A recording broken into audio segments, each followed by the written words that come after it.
It's 8 p.m. and it's Tuesday night. I got my laptop on and I feel alright. I got a few joints rolled and my munchies made. Got my headphones on and I close the door, don't disturb me. It's time to stand up tall and say some things about the shitty world we're living in with the boys at Raconteurs News. Here's Raconteurs. Here's Raconteurs. Here's Raconteurs News. Raconteurs News. Raconteurs News. Raconteurs News. Raconteurs News. Oh yeah.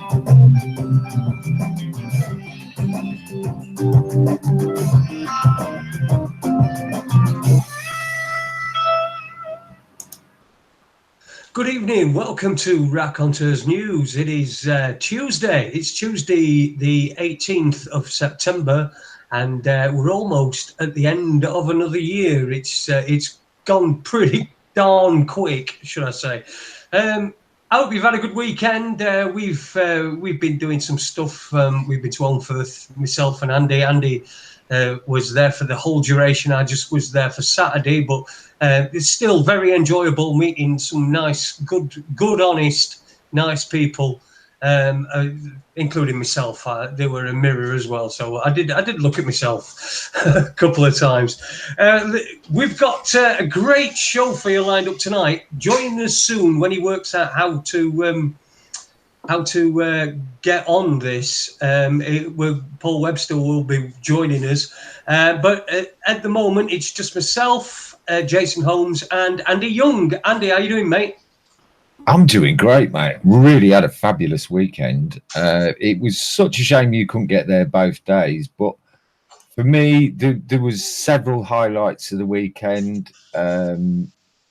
A main one being meeting, having a chat with Steve Longero and his information which he put out, which I'm not going to discuss here really because you get done off Gary, won't you?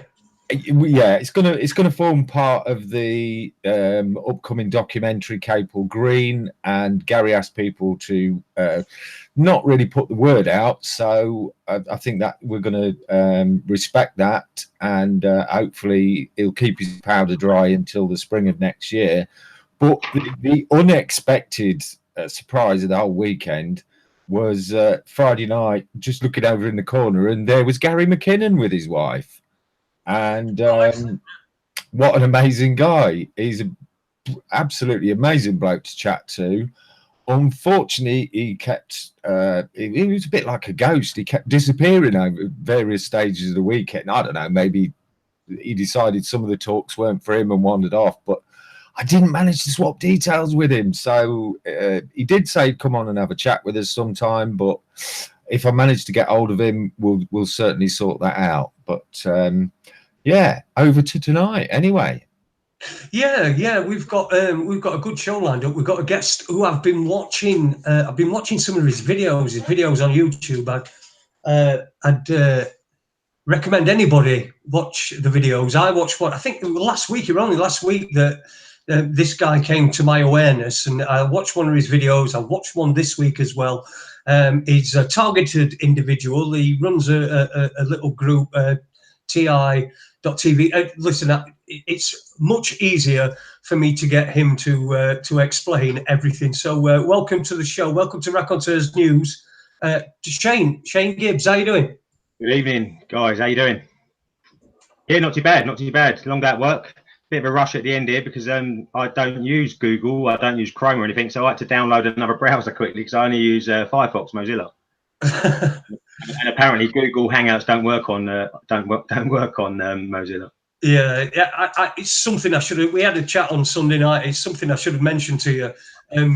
But we've got the in end. We've got the in end, haven't we? I know for future reference, mate. I know for future reference. That's the main thing. Well, I mean, you're doing a lot better than me. I mean, I've just pooed myself about literally 5 minutes before we came on air. I'm sat in me wheelchair, come up to me desk, and my dog, my wife's talking to the dog and saying, "Oh my God, dog, you stink," because he's farted, and then I've tried to fart and followed through. So bit of a cleanup operation, but I don't suppose you really are that interested in that. So well, let's talk about you. Your videos, very interesting videos. You're a targeted individual. Yeah. That's I mean, I don't like that term. I have been put into some form of targeting program. Let's put it like that. Targeted survivor. I prefer the term survivor because that's what I am. Excellent. So, just tell us, give us a brief outline of your story and how it all began. I know we were talking on Sunday, and you think that it's from an incident in 1996. All I can tell you is that all of the weird and strange and criminal activities started after this event that I'm just about to mention. The event where I was in a nightclub, Boxing Day night, 1995. Was in there having a good time with friends, and a fellow, I actually knew him from when I was young. I used to work down the markets, and his dad used to have a market stall. He came up and decided that he wanted to smash me over the head with a bottle, which wasn't a really good idea. I defended myself, went home, thought nothing more of it.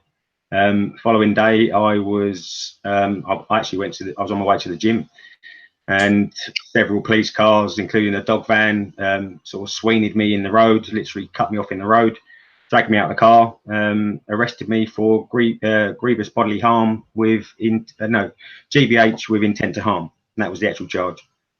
Saw me go to Crown Court, went on trial at Crown Court after about 9 months of just sort of like stewing and sweating on what was going to happen. Obviously not very pleasant time.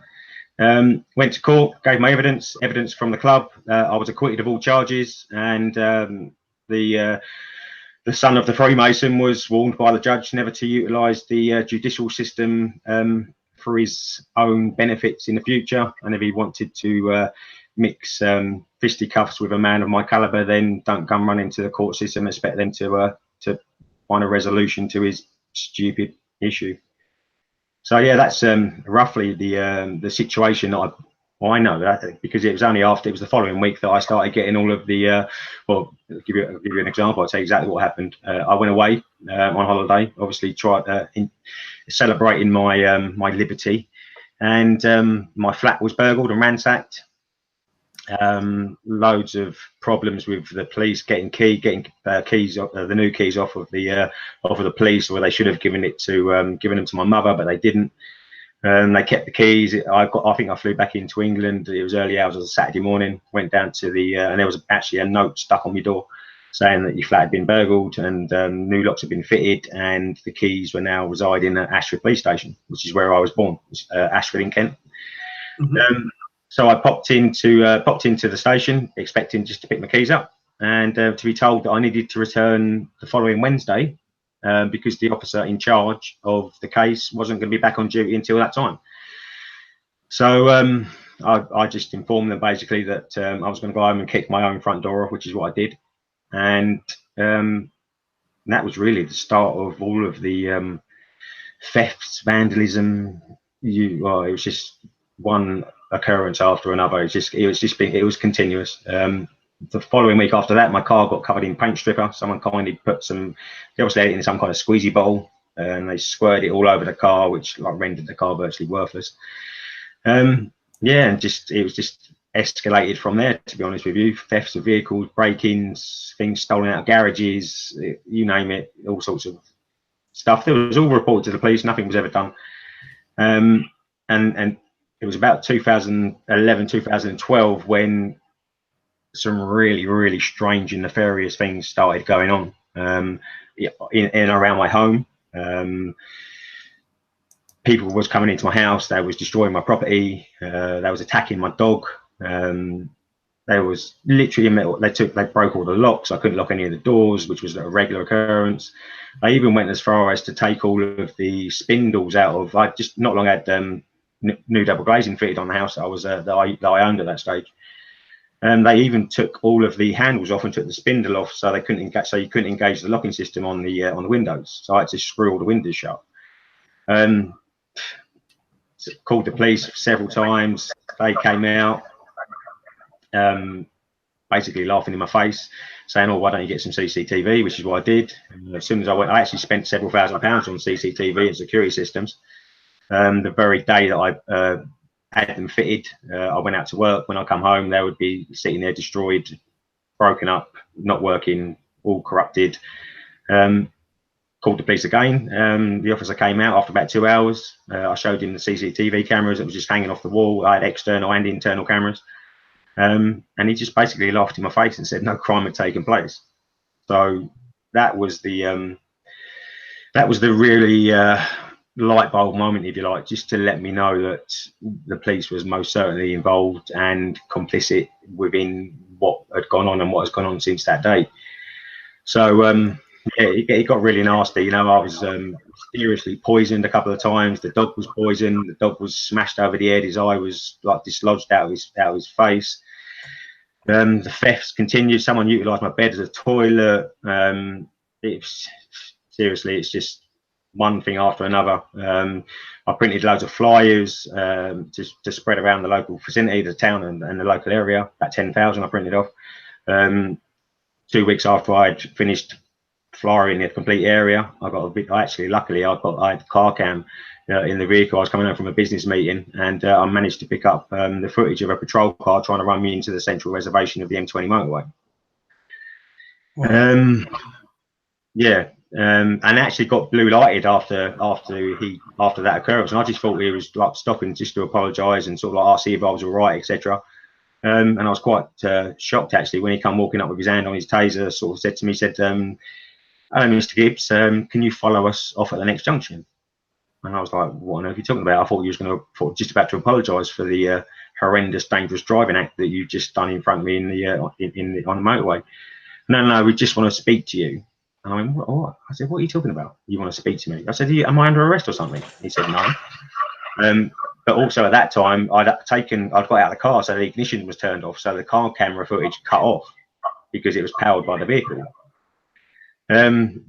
So yeah, apparently they wanted me to follow them off of the motorway to have a talk with me because they wanted to talk to me. So I sort of like, you know, being the sort of chap I am, knowing that there was some nefarious things going on within Kent County Constabulary, I declined their offer and said that if I wasn't under arrest, then I'm going to be getting back in my vehicle and carrying on my journey to my residence, where I was actually living at that point as like a refugee in the spare room of my elderly mother's house, because it's just unsafe to stay in my current house that I owned at that point.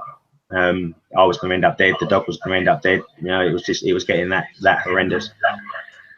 So I said, "You're quite welcome to, if you want to speak to me, you're quite welcome to come and follow me back and speak to me in front of other people," which they declined. They pulled off at the next junction, and I carried on my way home.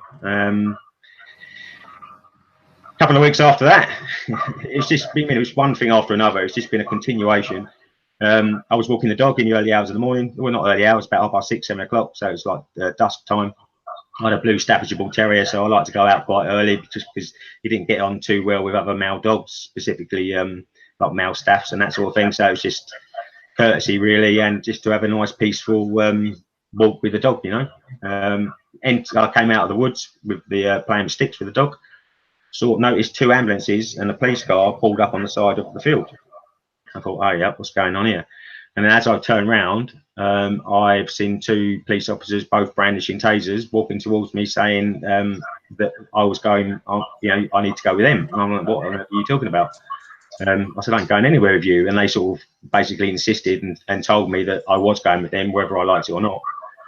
And they proceeded to take me to the local mental hospital, where they had me put on it's called a 136. They fabricated a story and said that they found me digging in the earth and screaming in the sky, and that's where I stayed for the following 7 weeks.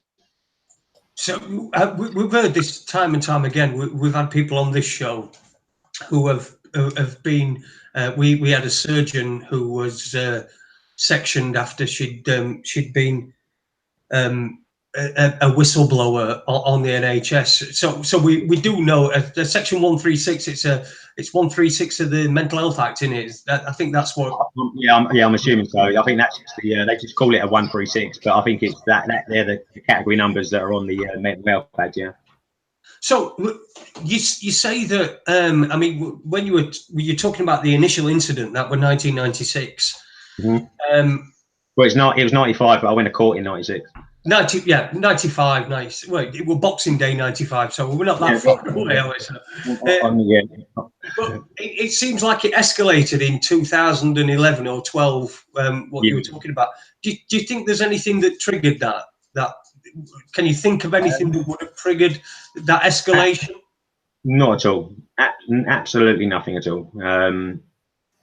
Nothing. Well, see, that's the thing with this targeting program, is that it's really, really hard to actually start putting the bits together and start fathoming, you know, what it's all about, where's it coming from, etc., etc. It's literally, you mean, they want to kill you. These people want to kill you. That's blatant. You know, they either want through the poisonings and all of those sort of scenarios. You know, I was at one stage I was rushed to hospital by ambulance after I drank some energy drink, some pre-workout drink that I used to use when I go training, and within 2 minutes I was literally face down, paralysed on the floor, having full body convulsions. Luckily my brother was with me. He called the ambulance. They rushed me to the hospital, and that's where I stayed, having full body convulsions for about roughly 30 hours. I was in and out of consciousness. You know, I was rigged up to all sorts of machines and bleeps and all that sort of stuff. I can remember little snippets, you know, where I came conscious, but then sort of like whatever it was they poisoned me with, I've got no idea. The hospital actually lied about taking blood tests. My brother was with me for every second that I was in there. He didn't even leave to go to the toilet in 30 hours, which is pretty loyal. So they took no toxicology, they took no blood. They basically, when I came round, I heard them talking to my brother, and I heard them say, well, he's got to get out because we need the bed. So I was vomiting sort of like this black stuff, you know, like in, you know, the bowl. The bowl was full of it. I couldn't walk unassisted, and I was constantly vomiting, and they kicked me out of A&E. My brother actually took the pot of stuff to the hospital and said, look, this is what he's had some of this out of here. They threw it back at him as he was, I was using him as a crutch because I couldn't stand up on my own. They threw the tub back at him, and he sort of said, well, what, you mean, I've given you this because this is what he's taken. And they said, no, you need to take it with you. And that was, so that was the treatment from the NHS at that point. And it just went on to the road incident. Luckily that I've got on footage, I've got on camera. I was completely and utterly under surveillance at that point. All of my social media was being monitored. I went straight, as soon as I got back from that meeting, I downloaded or uploaded the footage onto Facebook. Within 45-50 minutes, my mobile phone rang. It was the chief inspector of the guys that were in, the two officers that was in the patrol car that just nearly made me have crash, and Christ knows what could have happened, apologizing for his behavior and his, what did he put it down to, an error of judgment on behalf of his officer. So within half an hour of me posting that on my Facebook page, that whatever it was, chief inspector fellow, called me on my mobile phone to speak to me about the video that I posted on Facebook. Wow. You tell me, was I being watched? Was I being surveilled? Was my social media being monitored?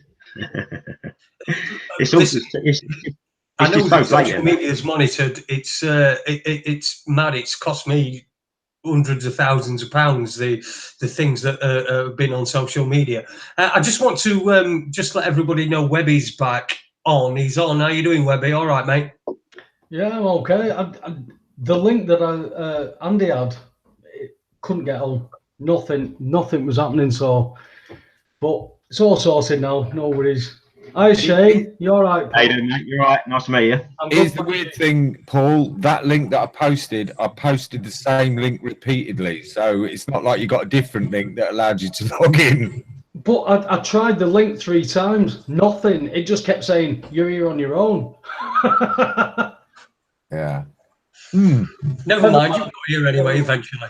Yeah, fill us in. I've missed the precepts. Or Right, we've got Shane Weirs. He's a targeted individual, which he believes is from an incident in 1995, Boxing Day, and subsequently when he was acquitted in 1996 of GBH against the son of a Freemason, shall we say. The ironic thing was when we was in court, my barrister made the son admit to drinking 11 pints of lager and unknown amounts of vodka in the dock. Their one and only witness, a young girl, I'm not going to mention her name, the barrister that I had, she actually broke down and cried and admitted to lying twice under oath in the dock. I mean, this is, and thinking about it now, it's quite unbelievable that I was actually I actually had a decent judge sitting in front of me. But I think the evidence was so concrete. I mean, there was no way that they could have convicted me, even if it was a Freemason judge, which he probably was. I would have thought at the end of the day. I think it was that in criminal jurisdiction then, Shane. Yeah, it was Maidstone Crown Court.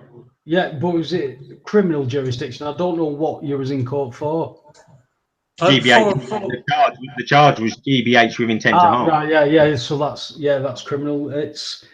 That seems to be what we get from out the court system. Anything that's criminal, that is provable, that, like you just said, you've got the evidence that doesn't show anything what they're saying, that stands up. But when we're going to the civil stuff, it's completely different. The ironic thing is now is that obviously I've been seeking to get justice for myself for years now, and I've been to Downing Street. I've sent paperwork and all the evidence and stuff to Downing Street, the Home Office, serious crime, you name it. Every human rights and civil rights solicitors in the country that deals with prosecutions against the police. And it just so happens that the only thing that I could actually take them to court for was the dangerous driving video. All of the rest of the stuff that I can prove is out of date. I ran out of time. Yeah. Statute of limitations. Yeah. Statute bad. Apparently, unaware to me, I didn't actually realise. I didn't realise there was a best before date on criminal charges against the police, but apparently, if you don't put a claim in against them within a certain period of time, then whatever they've done, they get away with, and legally they laugh at me in my face. God, that almost like helps them. How does this happen? It's amazing, isn't it? All coincidence. It just shows you how rigged it all is. You know what I mean? It's just, especially when they put you in the. Because I was up until 2011, 2012. I just classed myself as being sort of like picked on by the police or victimised a little bit. It was only 2012 when I actually realised that I was in some form of like takedown program. I mean, it was literally it was absolutely fucking crazy, mate. I mean, it was people running in and out my house. There was people coming through from next door down the loft. I've got audio recordings of people creeping down opening my loft hatch, going down an aluminum ladder, creeping around my house while I'm asleep in fucking bed. Wow. I've got it all recording. I've been to a sound engineer. It's all been cleaned up professionally. They wouldn't even accept it. Well, it'll be devastating to the case if they accept it. That's why. Well, but the thing is, if they've done it to me, how many more people out there are going through the same thing? Been there, done that. I mean, I've said so many times. I asked one question at court: what jurisdiction is this judge standing under to claim authority over me and my property? And then I had 2 armed police in front of me, 2 behind me, 1 either side of me. I had 6 armed police for 1 question. I've not kicked off. I've not shouted. I've not sworn. I know how corrupt this shit is, Shane. It's monumental stuff, but you've now come into the fray from your own stuff. But the Brian Harvey stuff, how have you got, mixed up in this. No, but like, obviously, Jason mentioned that we was going to be talking about the Brian Harvey thing. Yeah. Up until now, it was only when he put somebody sent me, he done a video, plea to the public, Brian Harvey's plea to the British public, and this was another targeted friend of mine over in Ireland, and she sent me the video. She said, Shane, take a look at this. She said, listen to what he's talking about. And the things Brian was talking about, he was talking about home invasions. He was talking about color sensitization, which is another tactic of these idiots out there. They get you sensitized to, or they try and get you sensitized to all sorts. It's a psychological warfare program. That's basically what it is. I mean, they literally want to. I mean, you're fighting. It's like a war on for your mind. It's absolutely crazy. They will sensitize you to colors. They will try and sensitize you to noises, whistles, coughs. Revving engines, people bibbing their hooter, anything, and it's just repetitious. Everywhere you go, you either see the same color, or you either hear the same noise, or you hear this, or the revving. You know, it's just continual. Probably, well, it's just constant, literally 2 or 3 times a minute. Yeah, that's how regular it is. And it almost seems like it's like, fuck, where the fuck is all? It's just like you're just swamped by all of this fucking crazy shit, and you're just like, what the fuck is going on? Yeah. Being a grounded, sort of like realistic, logical sort of person I am, I just sort of took a little bit of I always try and look from the outside in, and it was like, shit, man, these people are either trying to drive me crazy, they're trying to poison me, or they're trying to kill me in some which way or fashion, but they want it to look like it's been done by your own hand. Almost provoke yourself into doing it for them. Well, it's all, see, what they rely on plausible deniability. I mean, there cannot be any direct link from whoever's targeting you, whoever it may be, and your demise, because that's basically what they're looking for, and they succeed. They succeed on a regular basis. You know, people are killing themselves on a regular basis. Not only here in the UK, but all over the world. Yeah. And nothing is being done about it. Absolutely nothing is being done about it. So that's where TITV come in. We decided to build a platform for the UK victims of this targeting program. We've got a website. We've got a UK survivors database where we try and link survivors up. They come through to me through my YouTube channel. And we try and link them up in the areas, because one of the main goals of the targeting is to isolate the victim. They want you so terrified. They want that. I mean, it's crazy. I just thought I was getting older, and my social circle was just getting smaller. But now looking back at it, I mean, it's like friends were just falling by the wayside, and it was like, fucking hell, what's going on here?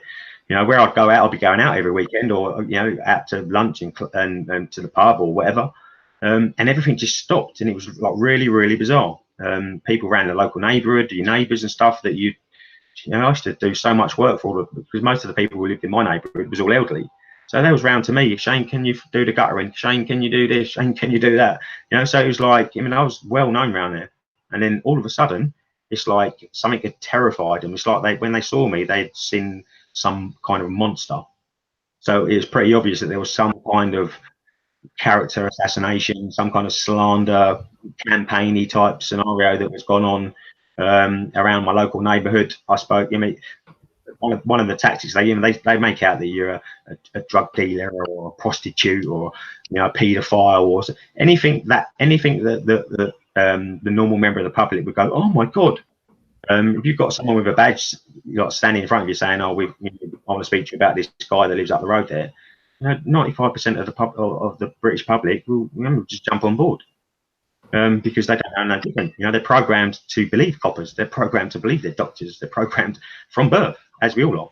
I'm going to say, aren't we all? Yeah, that's just part of the cycle, shall I call it? So, Shane, how nuts do you sound by speaking the truth? That's it. You sound absolutely nuts. I've been told it. I was told that people see me and turn the other way because they thought I was nuts. Those same people now sit next to me and ask me questions. I know that they are those people. They don't know I know. And they still sit there and they ask. They're the ones that thought I was nuts. The thing with me is that luckily I've managed to accrue a colossal amount of pictorial, hard copy video, audio recording evidence, pictures of the destruction, audio recordings of them coming in the house, you know, just the video footage of the police patrol car running me off the road, you know. So I've literally over the past 10 odd years have been building, well, not so much 10 years, but I've been building up from when I realised something nefarious was going on. It was like, I need to prove this, and the only way I'm going to be able to prove it is by collecting evidence, which is what I've done. And I think, to be honest with you, I think that was my saving grace, because I moved from Ashford to another part of Kent, to Sheerness in Kent, about coming up 3 years in December, and everything stopped dead. Yeah. Is that a different jurisdiction as well for the police? It still comes under Kent. Right. Well, I mean, it's like Paul said, to anyone who's not familiar with these kinds of stories, it does make you sound pretty batshit crazy. Yeah. Over the years, to do that. Yeah, over the years, I've spoken to quite a few people who've had similar targeting campaigns. The most notable one was somebody I've interviewed, I think 3 times, and that was Seven. Yeah, I know Charlie.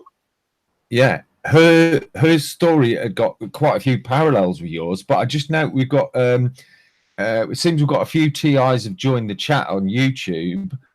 And one, I suspect, maybe your friend who you mentioned in Ireland, because we got targeted in Ireland. Hello, Laura. Laura, how you doing?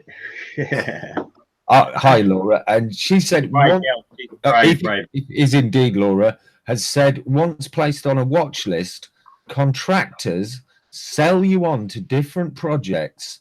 Certain corporations carry out illegal experiments on the subject, contract stalking. Yeah. Is that your experience as well?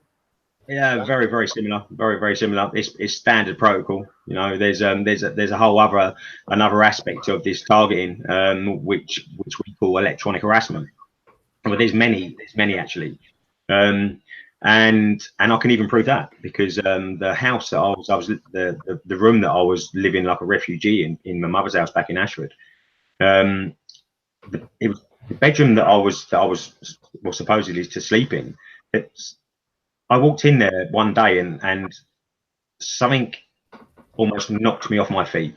I mean, I literally stumbled, and it was like the massive ringing in my ears and like nausea, and I was just thinking, what the fuck? So I've got out of the room and I just thought, what the fuck was that? There's nowhere else in it. Wasn't affecting me anywhere else in the room. Started doing some research and come across microwave radiation and directed energy weapons and all this sort of stuff, and I was like, no, it can't be, surely. So the only way to find out is to get some kind of device where I can measure radiation. So me and my brother, I've got this device, and was quite shocked actually with the findings. You'll see on my YouTube channel is a short video, it's only a few minutes long, from 2013, where I've actually got I actually purchased a microwave engineer's radiation detector. So a microwave oven, whoever fixes microwave ovens would use one of these devices to test the microwave oven to see whether there was any radiation leaking out of the microwave. So you'll see quite clearly on this video, I'm walking around the house. We start the video downstairs. We walk around the house, nothing, 0, 0, 0, 0, 0. As soon as you go into the room that I was residing in, the thing goes absolutely cranky. All the alarms start going off. The numbers start topping out. There was some form of microwave radiation that was being fired through that bedroom window, and the video's there to prove it. So there is some very, very sick and dark elements to this program that unless you've got the evidence to back up to prove what you're saying, I mean, what else would make a microwave radiation detector go off the scale apart from microwave radiation?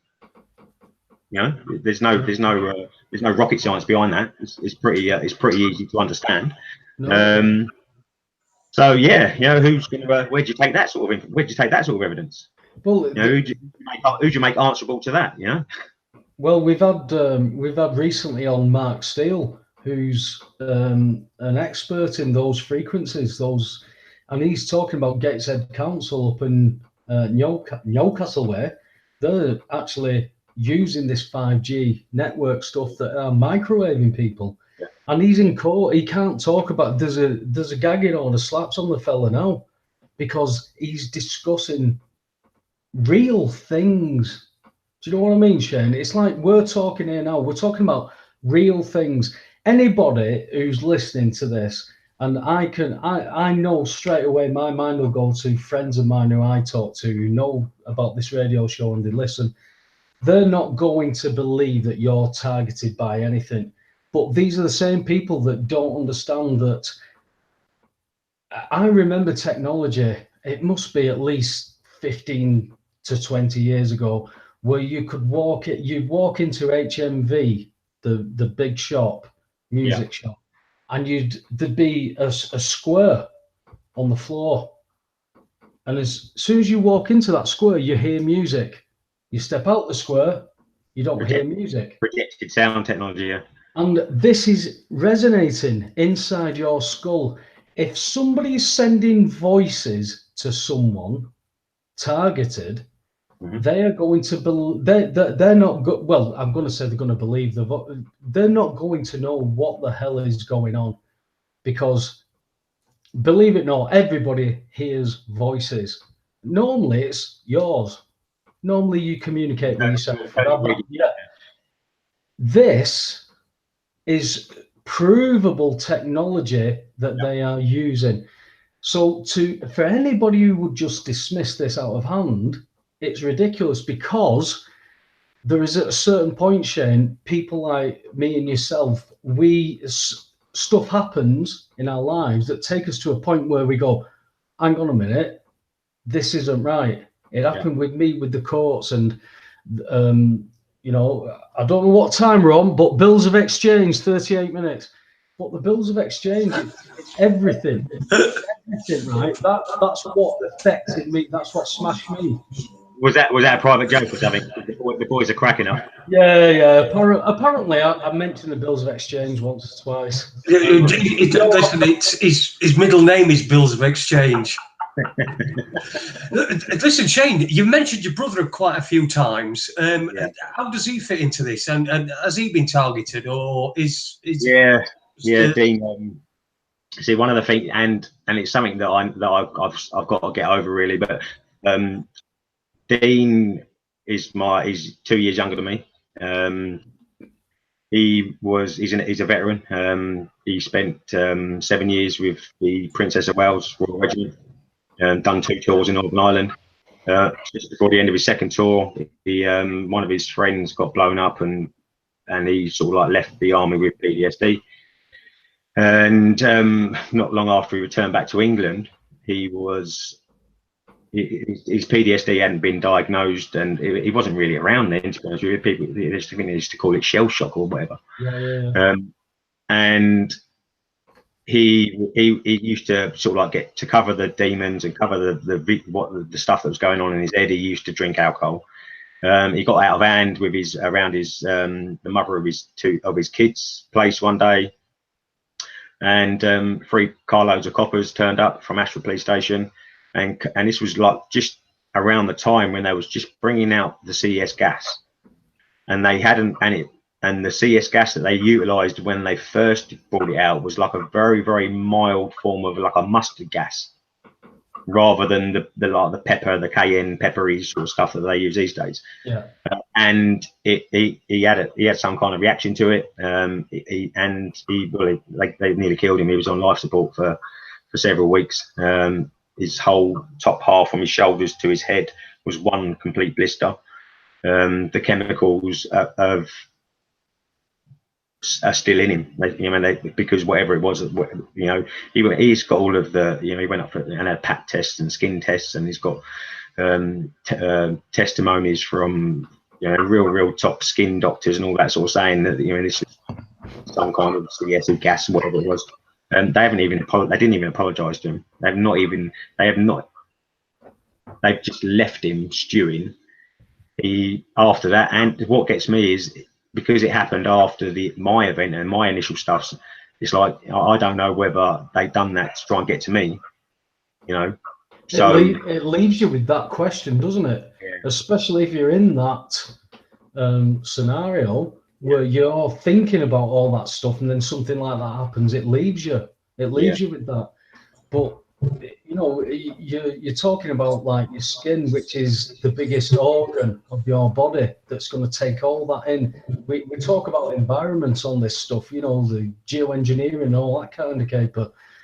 You're actually spraying something on them from as you said, it's not like the pepper spray that is like, you know, I mean, the pepper spray that they're using these days, it literally is pepper spray. The only thing that you can do is just go into a breeze.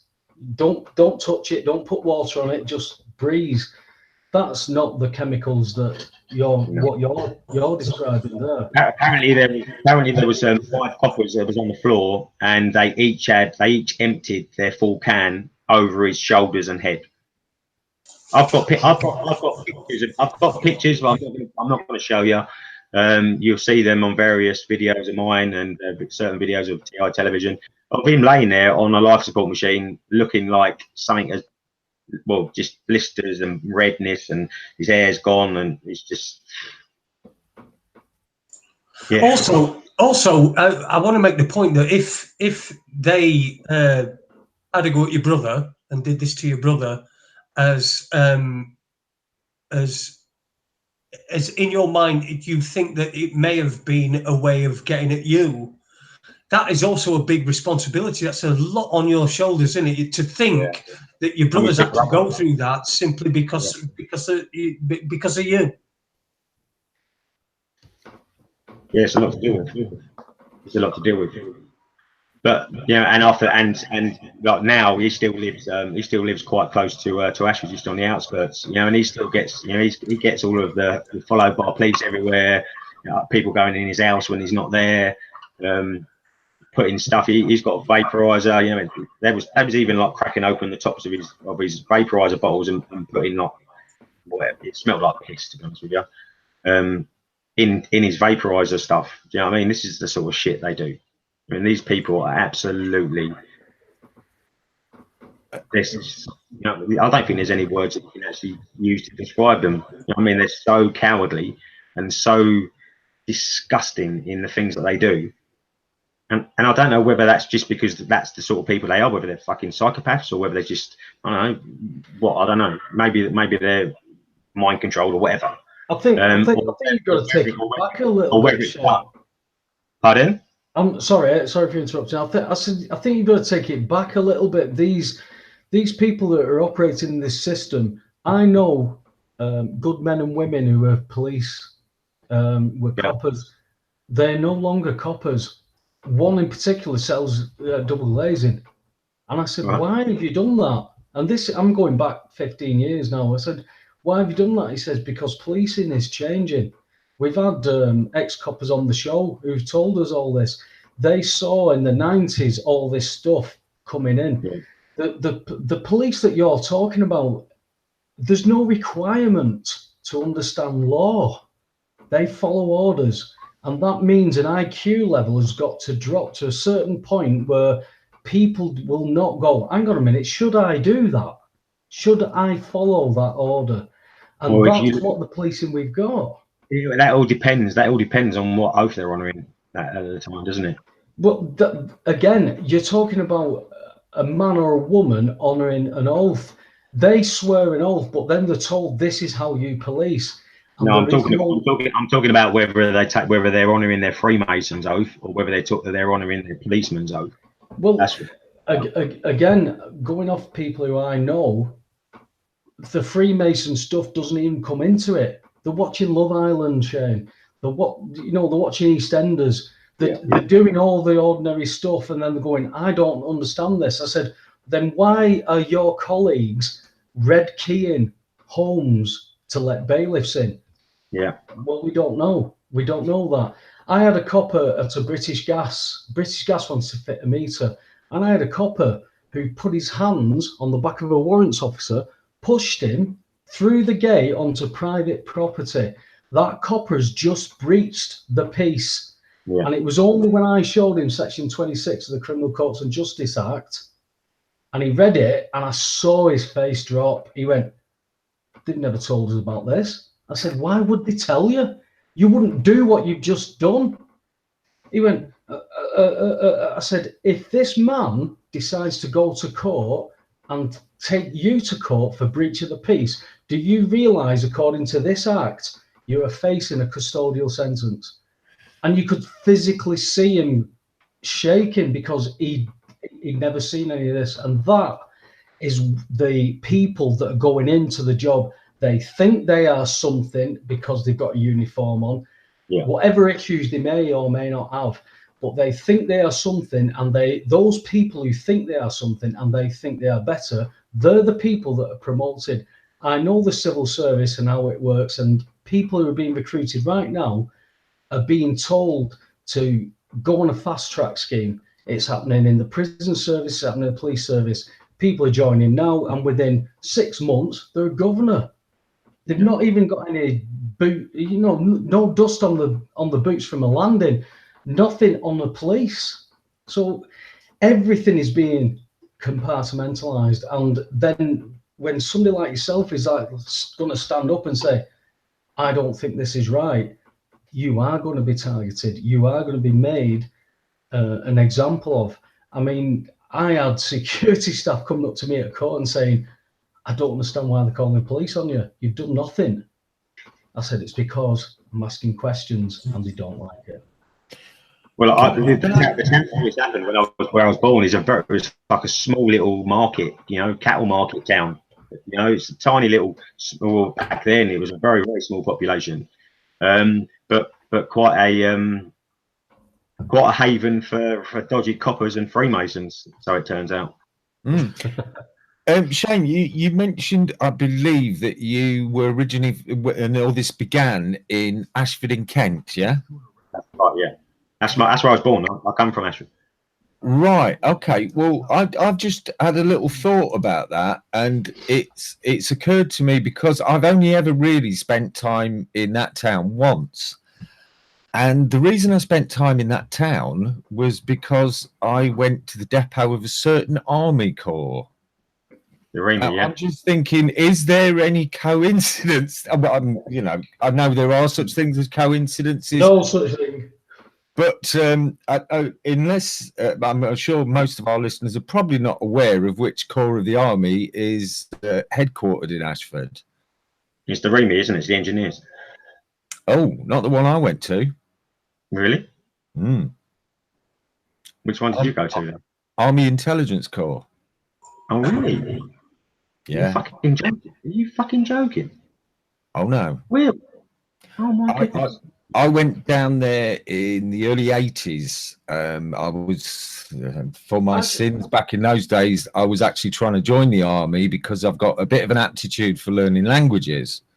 Sorry for jumping in, Andy, but that relates, that intelligence and what the engineering is, because engineering and intelligence always go together. Sorry for interrupting, mate. Go on. Mm-hmm. Yeah, I know. I thought there was only one camper, one base there, but and I've always known it as the REMI, as the engineer corps. Right. Well, from my memory of the place, which is a bit sketchy, given it was 30 odd years ago, you could look basically downhill into the town from this base, and one of the main things that you could see was the railway station. Would that be the same depot that is now the REMI one? No, the one that I know, the one that I've always known, is on the completely other side of town. Ah, right. I mean, this place may have shut down. Maybe we'll get shut down for even mentioning it on there. But mention it then. Mention it. Why is Ashford ringing all these bells in my head? And it took a while for the cogs to whir and click together. But I thought, hang on, there's something going on here. So It's I mean, there's a very big military presence, and has been since day dot in Ashford, which is a little bit bizarre because it used to be a tiny little cattle market town, tiny little place. Not so small now; it's massive now. But back then, when all this was going on, you know what I mean? We had a cattle market every Sunday. You know, there was green fields everywhere between the housing estates and all that sort of stuff. It was just, you know, it was nice. I had a good childhood growing up. Yeah. It was a nice place. It was a nice place to grow up. Wow.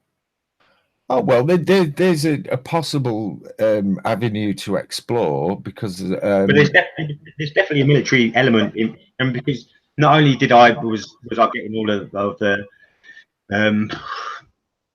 the visual harassment and stuff from the police, there was also army or people dressed in fatigues that were most certainly up to no good.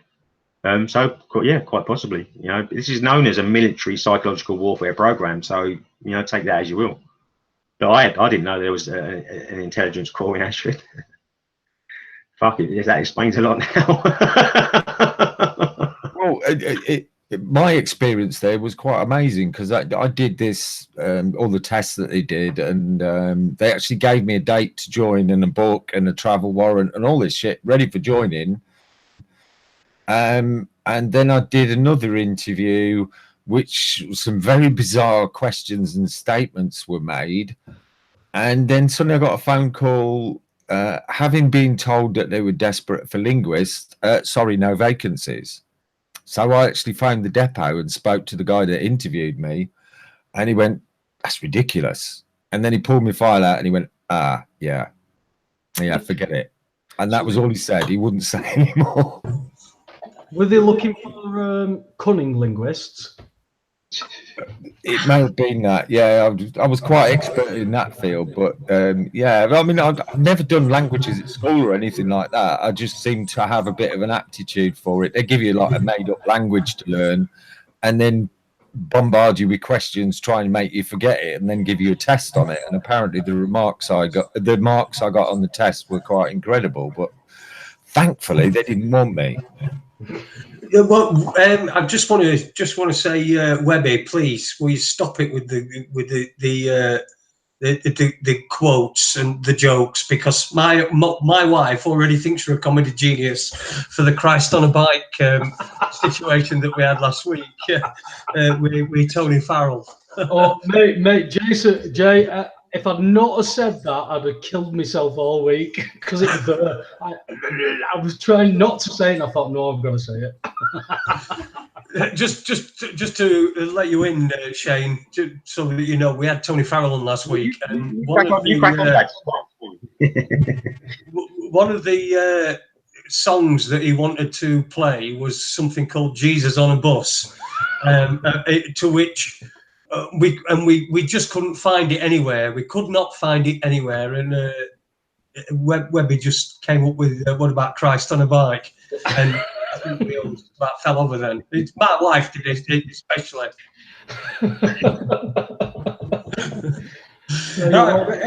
Anyway, what are we? Oh God, we've nearly done an hour, haven't we, so far? If you're listening to us, it's Raconteurs News, and we've got Shane Gibbs with us. Joining us, there's myself, Andy Young, and Paul Webster, Christ on a bike himself, as we call him. And we're having a very interesting chat about targeted individuals. Shane is one himself. Shane, how many people have been in touch with you? You know, in my database, because I don't keep anything online, it's all handwritten in a book. I think I'm just gone over the 200 mark that people that have been brave enough to actually come through to me.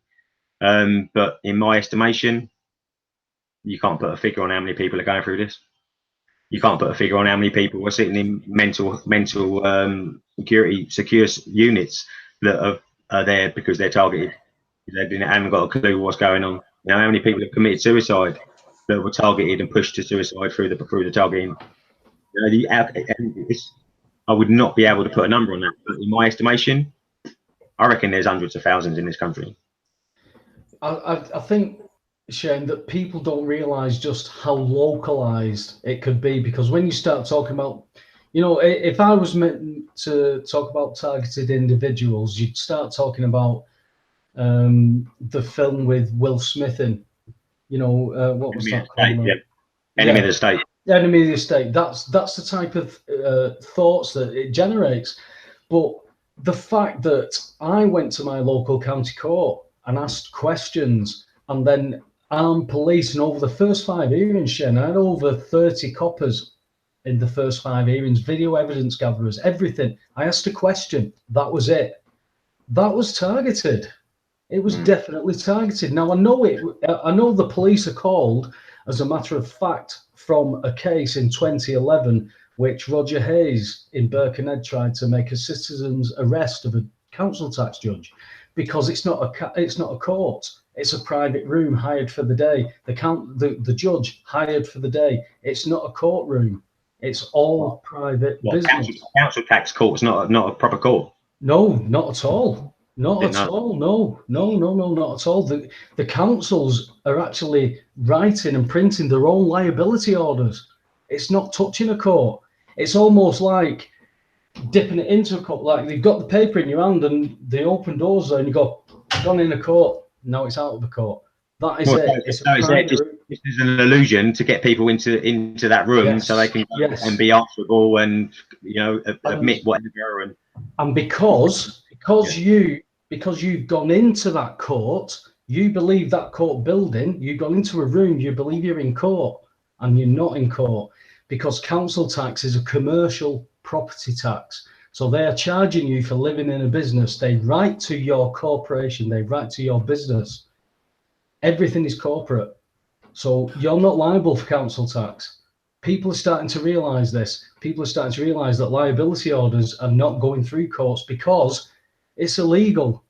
We've already got in court documentation that bailiffs are acting on warrants that aren't warrants because they've not gone through a court. They've not gone through the process. We are now starting to find all this and document it and bringing it forward. This is why the done, Shane. The stuff that has happened to you, that's happened to me, that's happened to thousands, hundreds of thousands of other people, it's coming to an end because they cannot stop what is coming. They cannot keep saying you've got to pay for this in a debt-based economy that you can't pay for things in.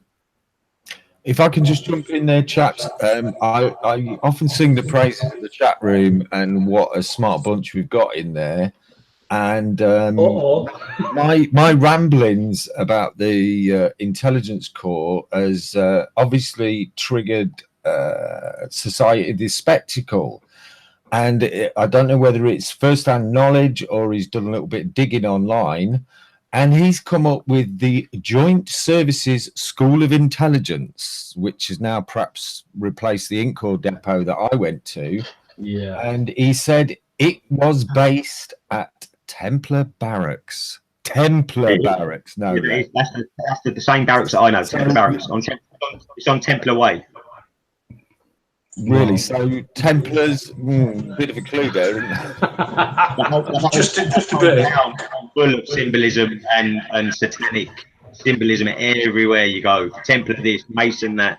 It's like, I don't know, maybe it's one of their main bases in the southeast of England or something. I don't know. Well, anyway, we're at an hour, so it's about this time we take a little bit of a break. I'm going to go and try and trump and pull myself. I've had one brewing for ages, but I just daren't. You know what I mean? Take a roll with you, mate. Cheers for that, Jason. I'm sorry to bring the tone down. Yeah, you go and shut yourself. We'll be all right. So, have we got a couple of records lined up, Andy? Of course we have. We've got a couple of tunes from Heath lined up.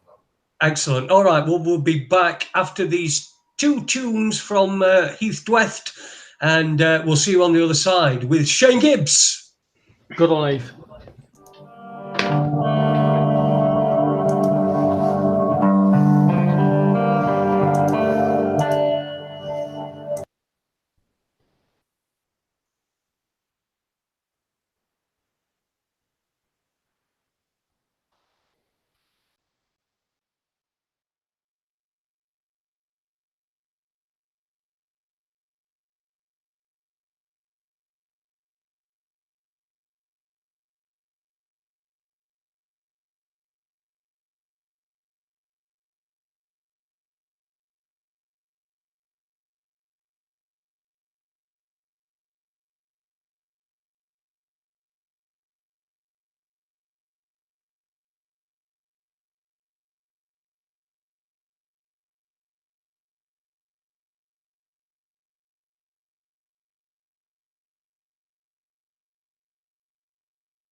on my face disappears.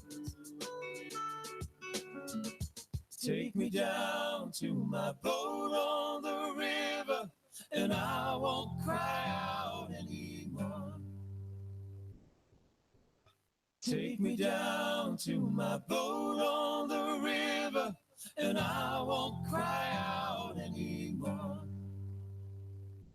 And I won't cry out anymore. And I won't cry out anymore.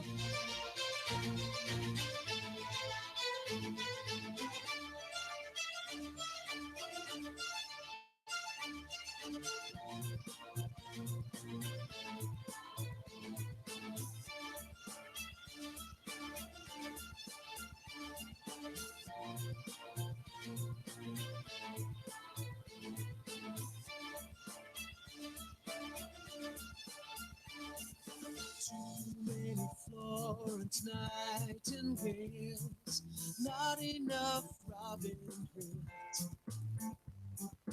Too many halos, not enough heroes coming up with the goods. So you thought you'd like to change the world, decided to stage a jumble sale for the poor, for the poor. So you thought you'd like to change the world, decided to stage a jumble sale For the poor. for the poor. It's a waste of time if you know what they mean. Try shaking your box in front of the queen, 'cause her purse is fat and bursting in the seams. It's a waste of time if you know what they mean.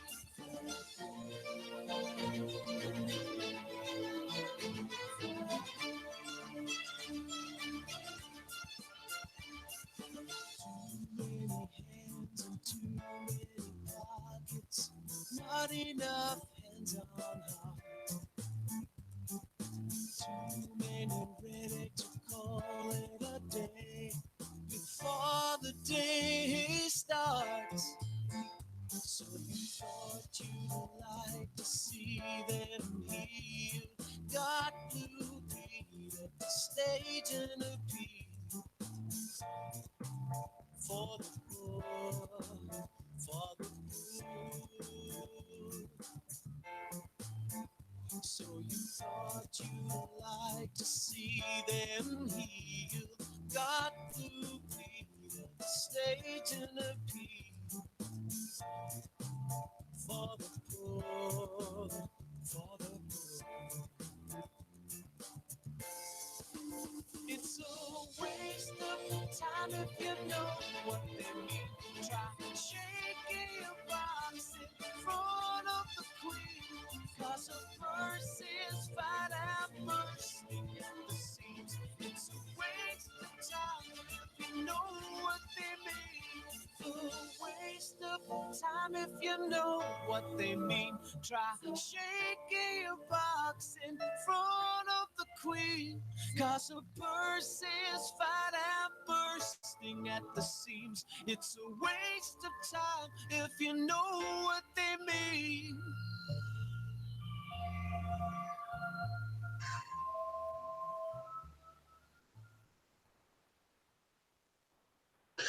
Welcome back to Raconteurs News on this Tuesday, the 18th of September 2018.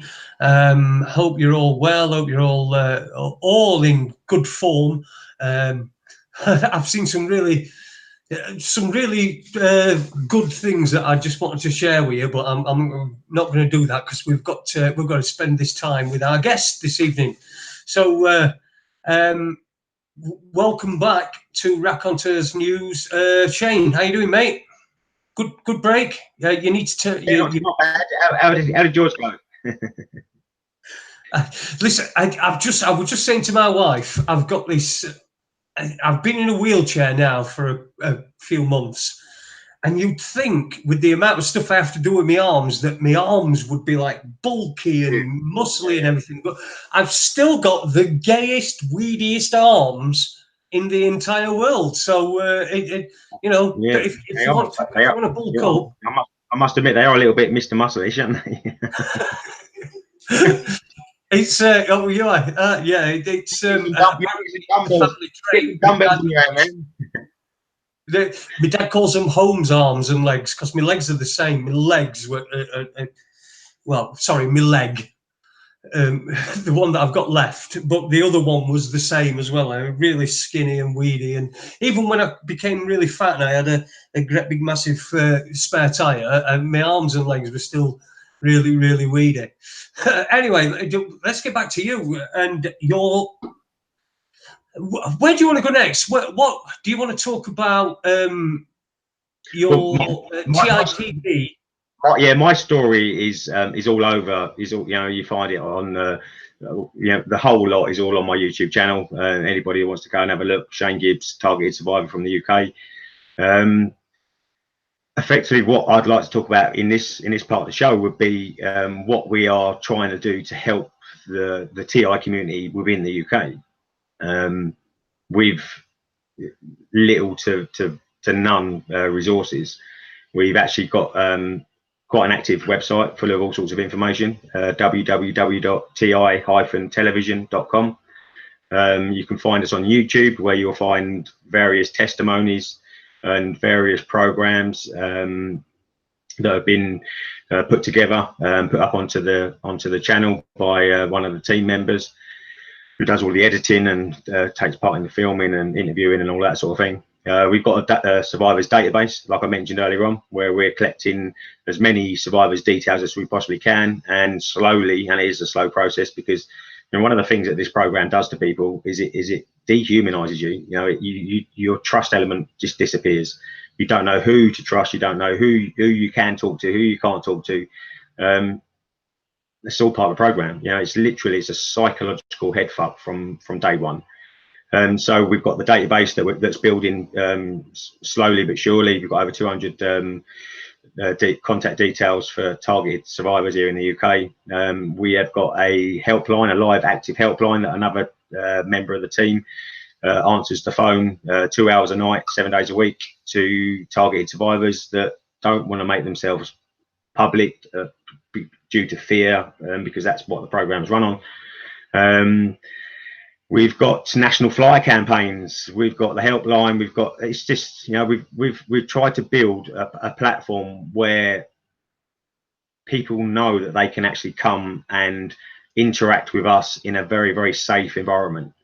Because everybody involved with TI Television has been and still is in the targeting program. So that's what we're trying to do at the moment. We're trying to give a little bit of hope, because what this program does to an individual is sickening. It's absolutely sickening. You know, I mean, anything that you hold dear to your heart, they will attack and destroy and kill, as well as trying to run you into the ground, you know, to get you to push you over the edge, whether it be, you know, they do this sort of like skitty type scenario out in public, where they're basically there's like stage set up theatricals to try and get you to react out in public.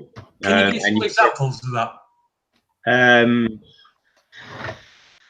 For me, what I experienced, which I see, the thing is with me, is that I actually found all that side of the program quite entertaining, in a sick way, quite enjoyable. It was hilarious watching all these fucking idiots. Like, let me give you a couple of examples. You go into the shop to get a pint of milk, and there'll be no one in the shop, and then within seconds there will be 5-6 people all leaning over your shoulder to grab that very same pint of milk.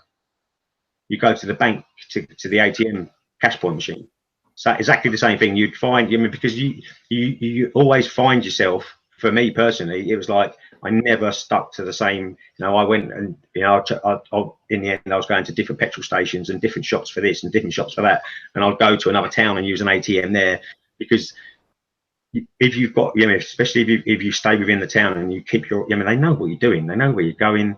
The surveillance is just, maybe that's where the military side of things come in.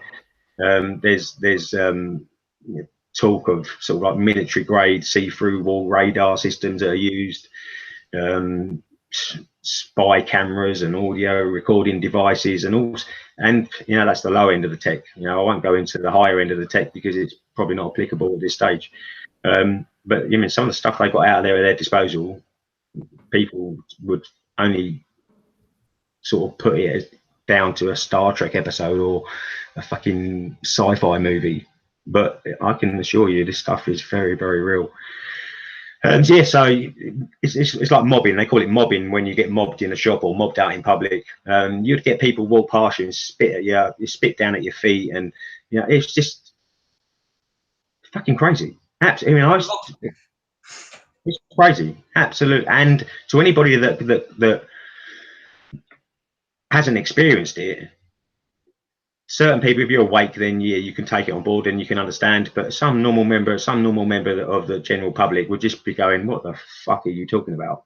You know, paranoid. Because what they rely on, what they have relied on now for anybody that comes forward, is the crazy card.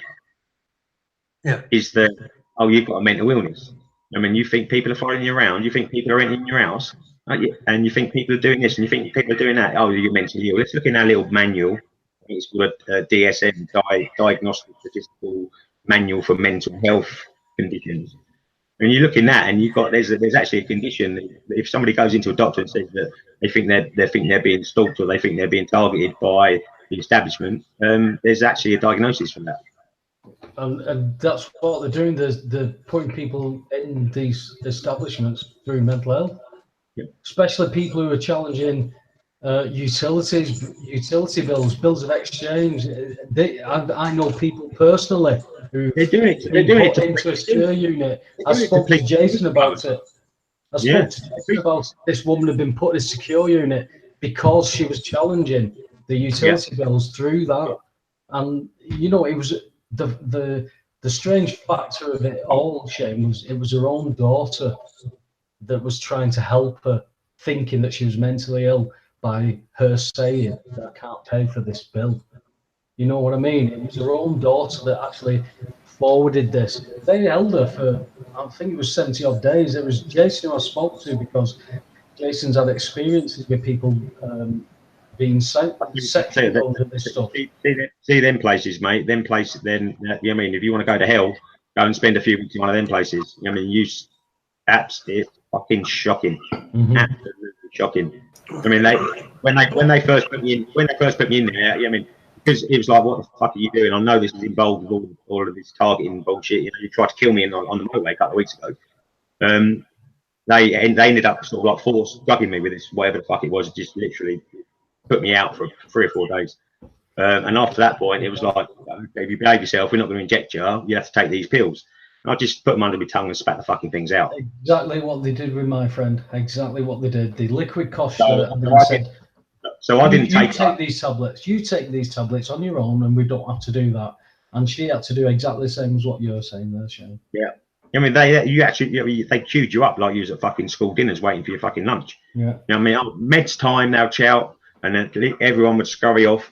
But I mean, I watched people come in. I watched people that, in my opinion, I mean, there was nothing wrong with them. You know, I just sort of like took a back seat. You know, it was obvious what was going on. After 2 weeks of not taking any pills. So this is, I mean, let me just explain.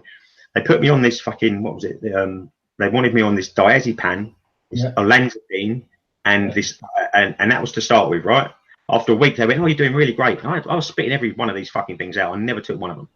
Oh, they called me. The doctor called. "Oh, you're doing really, really great. You're responding to the treatment." Blah blah. We're going to add another medication called Depakote, which is another antipsychotic medication. Fucking great big horse pill things. And that was like really hard to fucking sort of like hide under my tongue because that was so big. Shane, guess what medication they've got prisoners on? Go on. The same medication you just mentioned. Olanzapine and Depakote and diazepam. Yeah. It's fucking poison, mate. Yeah.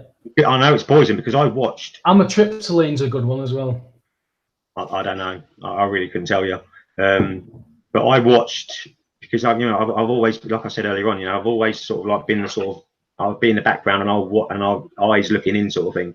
And I watched sort of like the guys get up at all the fellas getting up in the morning, they go and have their bit of breakfast and stuff, and we'd be outside having a fag and a smoke and playing a bit of basketball and everything. And then they would call them in for their meds, and within 20 minutes after they'd taken their meds, they were shitting themselves. They had to have nappies put on. They were shuffling their fucking legs. They was drooling and like fucking zombies. Now, how the fuck is that medication? How is that healthcare? It isn't. It's not healthcare. It's about suppressing. It's about suppressing people talking. with me, because I was doing so well, they kept doubling it. They kept doubling the dosage. But first of all, they doubled the olanzapine, and then they doubled the Depakote. And it was like, and I wasn't taking none of it. And every time they called me in to double it, it was like, oh, you're doing so well, blah. And I'm just thinking, what the fuck are you people doing? What on earth are you doing to people in here? Yeah. When you were saying a little bit earlier, Shane, about if you look in the manual for diagnosing these mental health conditions, I did notice there's a story seems to have popped up only today, or I've only noticed it today, but it looks like it is a story that surfaced today of an individual who went to their GP to make them aware of the dangers of 5G. Oh, shit. They are now in a secure facility, having been sectioned. Yeah. I must say that is at the moment all I can relate that as is hearsay. I haven't had a chance to check out the story, but it seems to be that really wouldn't surprise me. Wouldn't surprise me. That wouldn't surprise me at all. Standard operating procedure, mate. I mean, the thing with this targeting program is it's very, very limited because it's each individual, the program's tailored to them, their likes, their dislikes, their loves, their hates, etc., etc. But the program is very, very structured. It's a very, very restricted program. It's everybody, and it's the same. What happened to me as that it would be happen to the same if it was in somebody in Australia or someone in America or someone in Canada. The targeting program is so structured. The defamation, the slander, the gang stalking, the home invasions, the mobbing, the trouble with the police, then the mental health and blah blah. It's exactly the same all over for every single targeted individual on this planet. Some get it with electronic harassment. Some even have to deal with mind control technology. The voice, like you mentioned earlier on, the voice to skull, the V2K system, which was the communication system invented by the army. That's now, you can go on, if you've got the right contacts, you can actually go to America, go to a company and buy a fucking voice of God machine. Where you can, if you've got $70,000, you can go along and you can target anybody that you want and start sticking fucking sounds in their head, voices in their fucking head for 70 grand. I mean, this technology is fucking. Again, Shane, people don't realize that technology is so accessible. They think it's make believe. They think it's science fiction. Yeah, I can vouch. 20 years ago, I walked into a square. Music was beamed into my fucking head. I can vouch for that. I did that. Look at that video. Do you know what I mean? If that radiation detector is not picking up microwave radiation, what the fuck is it picking up? Well, then you're looking at the microwave radiation from the 5G network with smart meters, smart fridges, smart televisions, smart washers. All this stuff is talking to each other and relating all the information that's going on in your entire household to a third party.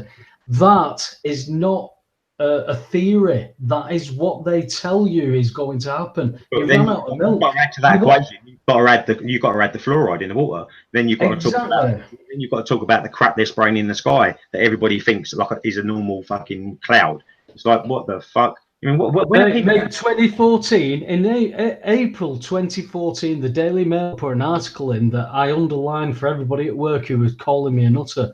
I said, look at that, 100 grand to have perfect weather for your wedding day. 100 grand. They'll spray the sky, they'll give you perfect weather. Are you telling me I'm still a nutter? Well, you know Lloyd's of London, probably the biggest insurance company on the planet. About 3 years ago, they actually put a new clause in all of their insurance contracts where they will not pay out on EMF related illnesses or healthcare problems or health problems. From electromagnetic frequency effects on an individual are now not covered by Lloyd's of London. That was I'm going to say if an insurance company has put that in, you know it's right. You tell me. Why would they put it in? Why would they put it in there? Because they know it's right. They know it's right. There's going to be an influx of people that are coming down with all of these strange illnesses, and it's happening now. Believe me, it is happening now. All of these dodgy, it's going to come with the vaping. It's going to come with the vaping and the e-cigs. That's the next cancer or illness-related issue. Everybody thinks, oh, I'm stopping smoking. I'm doing this. What you're creating COPD conditions, creating emphysema positions. What are you doing? You're still substituting an addiction for an addiction. Everybody's got an addiction to something. When you've had that many attempts on your life, like I've had, vaping a little bit of vape juice, mate. That's it, though. But it's that little bit of vape what we're talking about, Shane, where they are actually manufacturing and promoting things to placate the symptoms of that. Do you know what I mean? So everything what you just mentioned about fluoride in the water, all kinds of chemicals in the water, all kinds of chemicals in the air, what we spray on ourselves, the aluminium that's in your deodorants, all this kind of stuff you are taking in, and they are promoting and saying there's nothing wrong with this. Yet there's so much medical. Yeah, the reason they're doing that is because if you look at the bigger picture, it's all connected. Big pharma, establishment, doctors, healthcare. Why have we got such an amazing national health service in this country? It's because you are restricted to where you can fucking go unless you're rich. You're restricted to what doctor you can go, what treatment you can get, what poison they can prescribe you, and it all comes down to money. It's all about money. And again, so they have to diagnose these pills and treatments and that big pharma produce, and it's a big vicious circle. It goes round and round and round. Again, Shane, you just mentioned money again. I've heard so many times you can't have staff because there's no money. There is no money in a debt-based economy. Do you know what I mean? It's just stupid. I love the fact that I can bring up bills of exchange and Jason can piss his sides, right? Because he knows it. He understands how it works. Yeah, do bang on about it because it's everything. It's absolutely everything. You can't get a Mars bar without entering into this. Webby, listen. As I said last night, anybody that doesn't love you is hates themselves. That's the reason why they don't love you. Absolutely. I know that we have a laugh and we joke about the bills of exchange and what have you, and it's the reason why we have you on. And I just wanted to, one of the things that struck me, Shane, was we've got about 35 minutes left, about half an hour left talking time, and one of the things when we were talking before on Sunday night when we had that chat is that you said that you wanted to be grilled, you wanted to wanted people to ask you questions about things and people. So I want to go from a devil's advocate point of view and just sort of say, I know you've got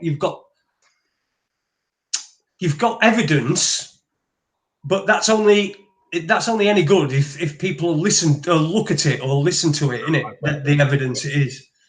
So I don't even know where I'm going with this question, but it's like I just wanted to sort of perhaps. Let me just help you along a little bit. Early on this year in January, I actually produced an 8-page document that covered everything that I could prove that had happened against myself from members of officers from Kent County Constabulary.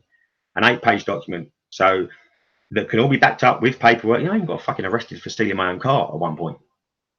So I've got all of the bail sheets, I've got all of the video, I've got all of the audio, I've got all of the pictorial, I've got all of the corresponding paperwork from all of the, you know, being, it's just endless. So I sent that to every, probably about 35 of the largest human rights and civil rights solicitor firms who specialised in claims against the police.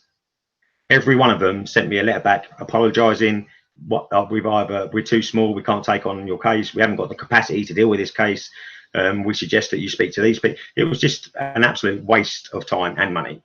So then I moved on, and I sent copies of all of that paperwork to Downing Street, to the Home Office, to even to Metropolitan Police Commissioner, to Serious Crime, to IPCC.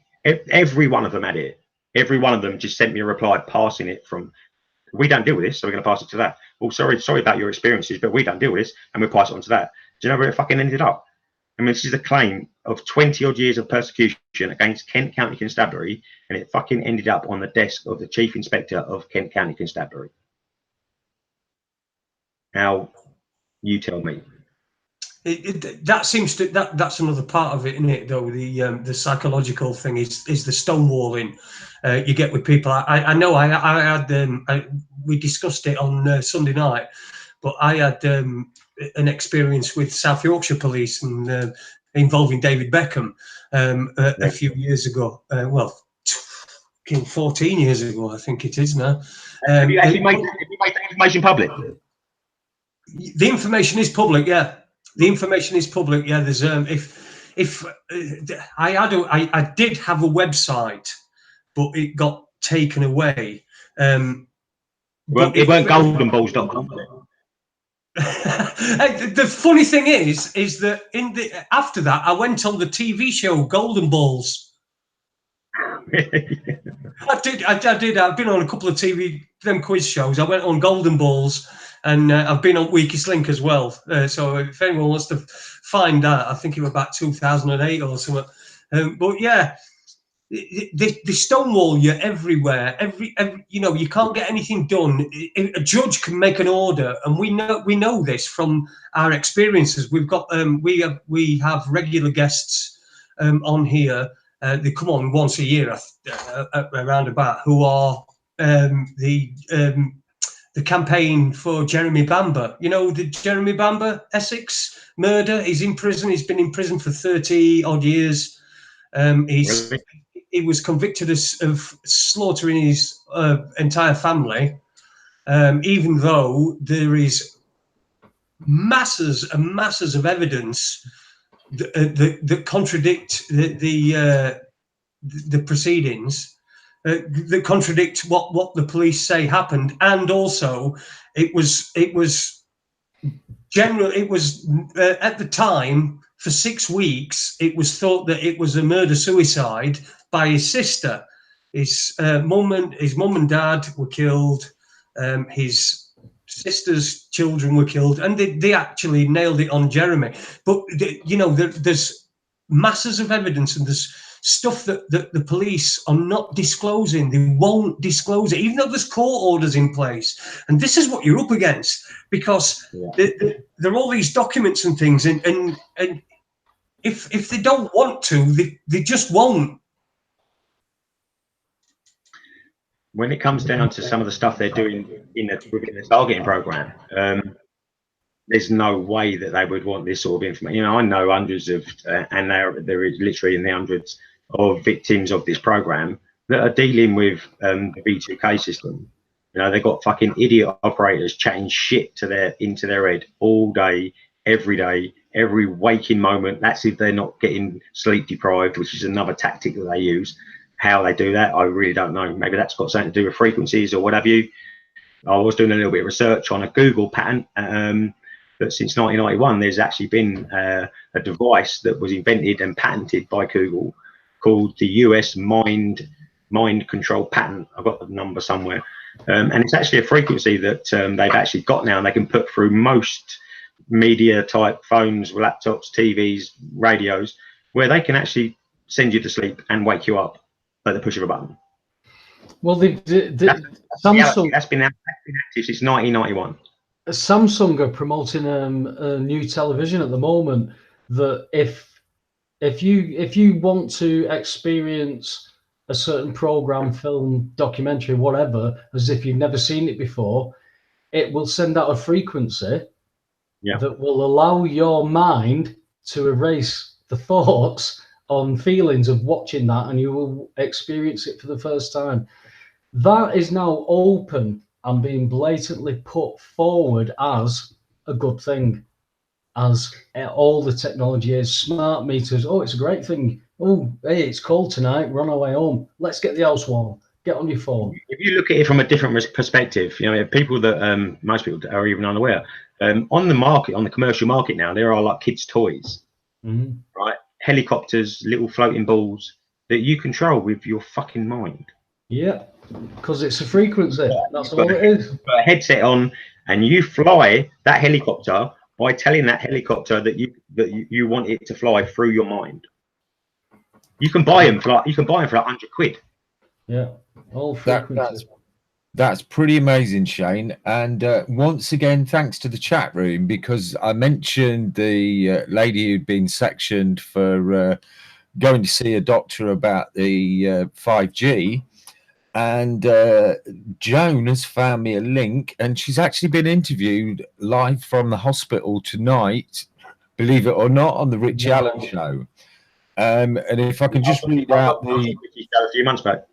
If I could just read out the show notes that Richie's put on there, give you some idea of what's gone on. Richie speaks exclusively to Suzanne Small, who's currently detained at a mental health facility in Surrey. Suzanne alleges that she was sectioned after she spoke to a doctor about a new mobile phone mast that had been erected near her home.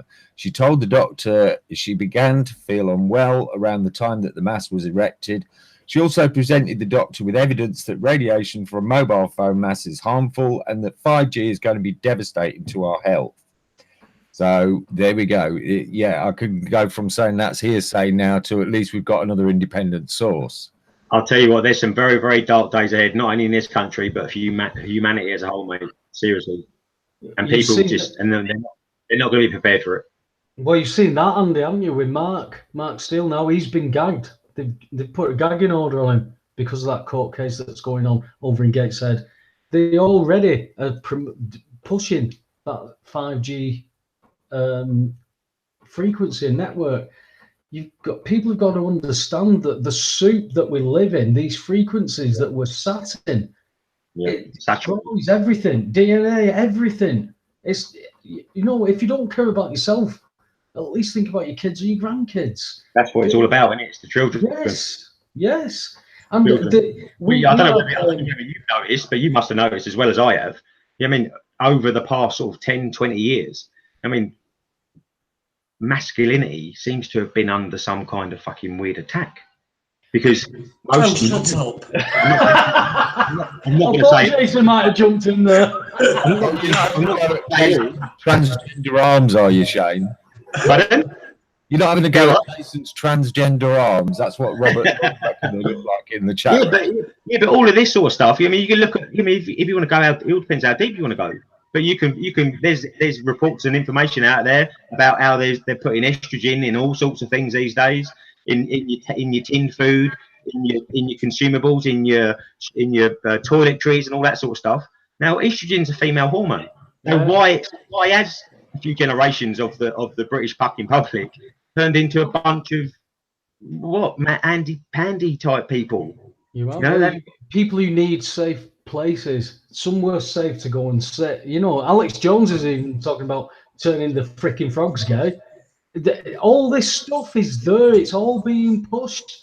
And yet when we start to talk about it, we have people, don't we, Jason, who say there's no agenda.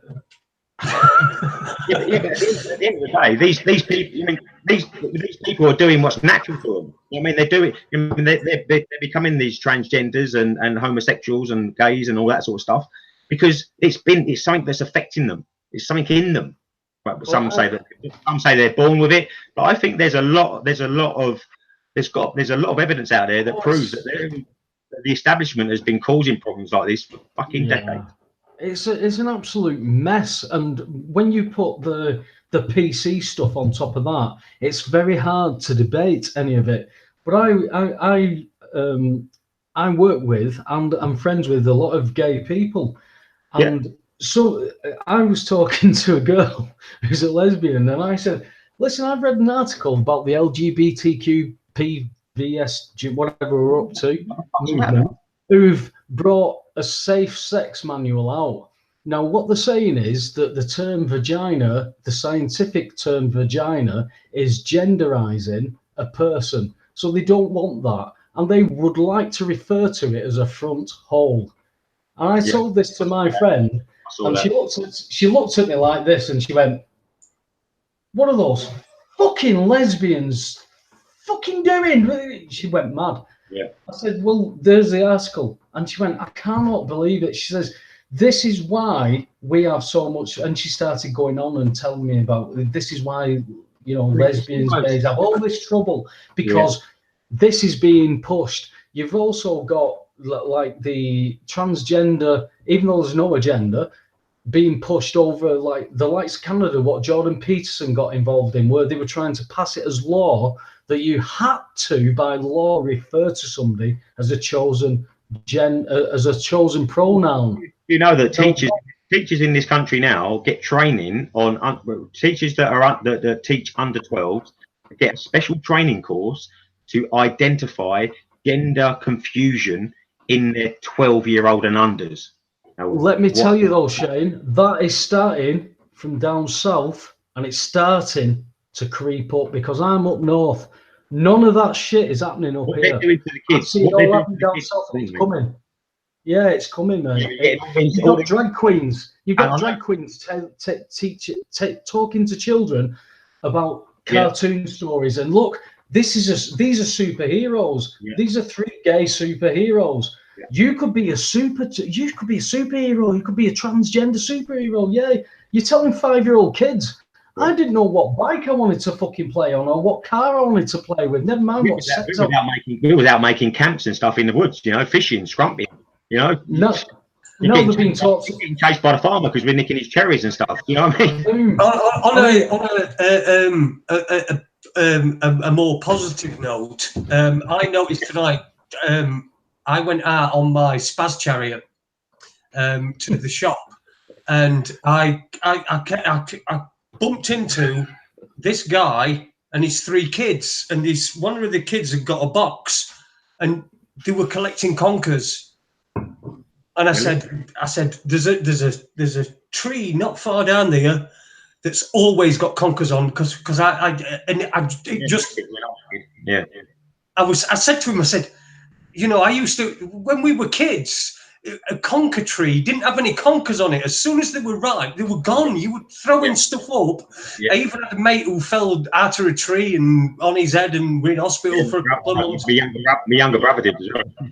Yeah. And you know, and so it's not all lost. You know what I mean? That bloke went out of his way. Whether it's you know that you're not allowed to play conkers at school now. You're not allowed to play conkers because of health and safety. They're killing everything, absolutely everything. Everything. You can't grow up normal. But I was really inspired by, you know, I just felt it was heartwarming for me to just bump into these people, and we stopped and had a chat, and I said, you know, when we were kids, we used to do this, and I said to kids, I said, if you want your conker to be rock hard, then soak it in some vinegar. You know, all the old school things that we're losing them, aren't we? We are. They've been taken. Not losing, they've been taken. But if you look at it from the bigger picture, I mean, like regarding the targeting program, it's a minor segment of the shit that is going on in today's society. Let's face it. Well, we've got the paedophile problem, all of these paedophile rings, and all of these grooming gangs, and all of this fake mental health stuff, and all of this corruption. It's just, I mean, there's so much out there.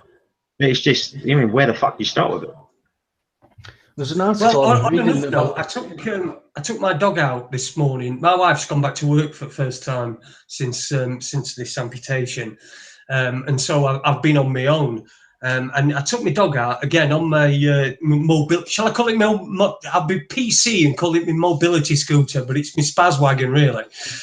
But I took my dog out, and then there was this kid as well. He were walking around with a clipboard, and I said, "Oh, what are you selling?" He says, "Oh, I'm not selling. Oh, I'm doing. I'm getting people on smart meters."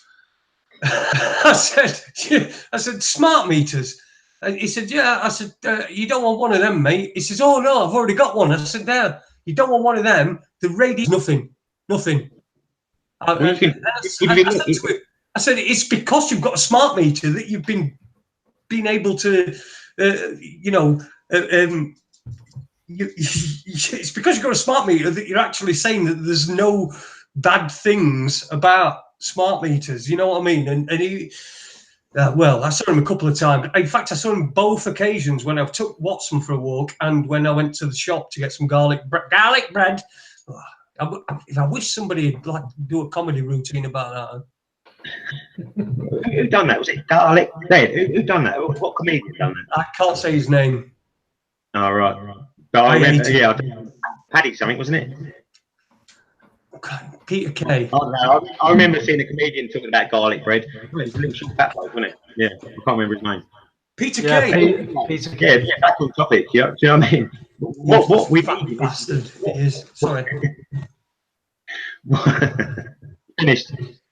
Oh, hey, what's your take on Ian Puddick? I've been having a bit of a row on Twitter with Ian Puddick, and he's 3 times I think that he said, "Okay, I'm not talking to you, knobhead."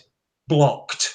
If you look at, I know Brian Harvey talks about it, don't you? If you look at the evidence that Brian Harvey has got of like tweets and copies of emails and correspondence and phone call records and all that sort of stuff, the guy's a fucking criminal, man. An absolute fucking criminal. And he makes out that he's some, was he call himself a fucking whistleblower?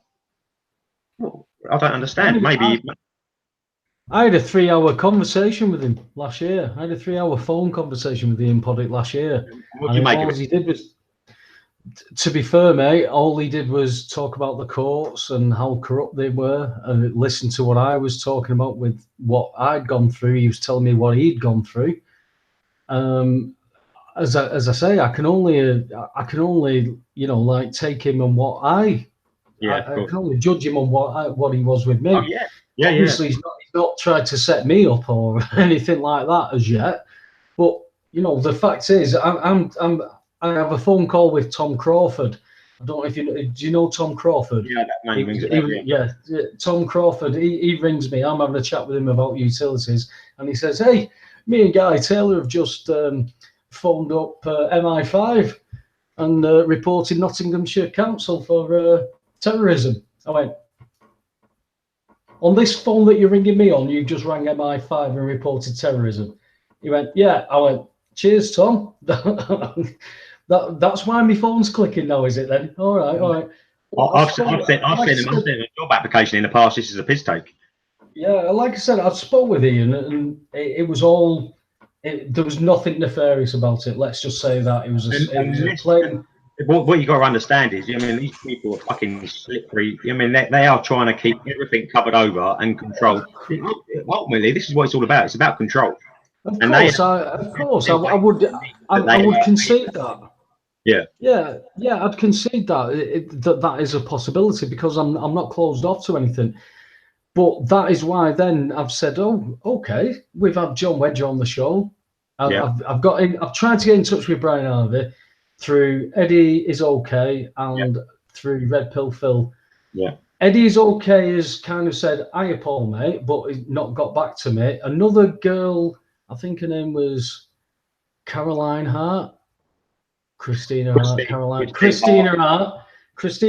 She said that she passed my details on to Brian Harvey and then got blocked by Brian Harvey after she passed my details on.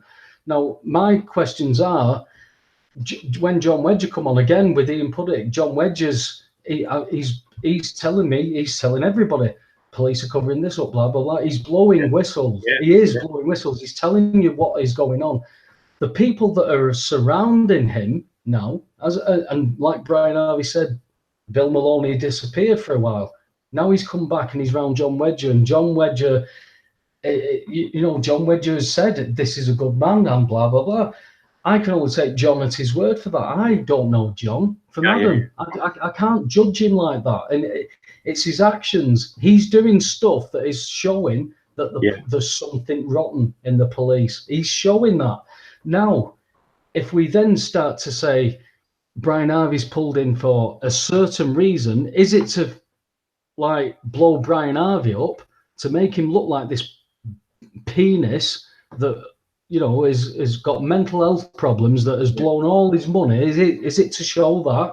Is it because his manager and his solicitor have all got these connections, and then Ian Puddick's come in and he's done all this to do that? That is one scenario. But we can't debate it. We can't talk about it. Obviously, John Wedger doesn't want to talk about it because he's trying to show something. But there's something missing. There's something not right about this Brian Harvey saga. And I'm certainly not saying that Brian Harvey's the one that's instigating all this. Brian Harvey looks like he's shaking like a shitting dog. Yeah. A knock on the door, he's on the ceiling. You can. Either that, or he's a cracking actor. Well, wouldn't you? If you had people coming in your house when you're not there and messing around with stuff, and people looking at you through windows from across the road, and all of this, until you've experienced this sort of stuff firsthand, you can't make this shit up. No, But again, Shane, when you tell it to people are going to go, "That's a load of rubbish," because they've not gone through it, they've not experienced it. Well, yeah, because they're programmed to believe everything they see on the TV and reading the fucking newspaper, and if it ain't in there, it's not real. Do you know what I mean? And that's the long and short of it, and that's the problem in this country. What we need in this country, especially the targeted community, we need the people out there that are being targeted to find the courage inside them to start speaking up and start coming forward. Because until the numbers start coming forward, I can't see anything changing. I really cannot see anything changing. And you've got the Sun newspaper putting a double front page spread on how there's over a million people reporting stalking and harassment in the UK every fucking year. 800 prosecutions out of over 1 million. Now, it's not gonna. It don't make any sense. It don't make any. Just for our listeners, I'd just like to mention that it was 46 minutes before Paul mentioned the word penis. Oh, sorry, 1 hour and 46 minutes before Paul mentioned penis. Listen, we've got about we've probably got about 8 or 9 minutes left of before we have to say au revoir and goodbye. There were a point I wanted to make, but it's just everything just seems to fall out of my head. No, can't think of it. So what we're going to do with this last 10 minutes, Shane? Like you said.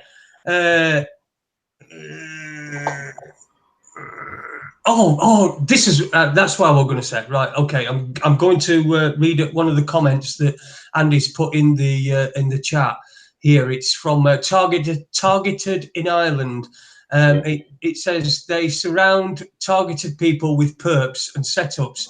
They used to try to pay people to have relationships with me and to handle me. So that's Targeted in Ireland. The honeypot scenario was pretty standard in the targeting program. I mean, they were literally, for me, they was chucking beautiful women after beautiful women in front of me, and it's only now that you actually realise, that there was something wrong with it, because each one of them was doing something going through that. Christ, I think I've just realised I'm not a targeted individual. You want to thank your lucky stars, then, mate. You want to thank your lucky stars. But listen, I wanted to clear up the Puddick thing as well. Ian Puddick, I called him out. I asked him. I probably didn't do it in most diplomatic of ways, but I said bullshit. Really? I know, but I think I put something in the region of somebody said that you were you were intelligence, and I said no. I defended you. I said no, you're too thick, and from that I kept getting. It went back and forth for a while, and about 3 or 4 times, no, 2 or 3 times, he said I was blocked, and he didn't block me. This is what I don't get. He's not blocked me. He keeps after I've replied to him. He said, "Oh, you're going to be blocked," and he's not. So Ian Puddick, and I invited him onto this show as well, but he said your show's only got 7 listeners and they're all too thick to understand. So he didn't say that to me. He didn't say that to me on the phone when I spoke to him, because he knew about the radio show then, because I'd been on it. Ah, so, right. See, well, he said we were all too thick. I'll tell you what. I'll invite him on.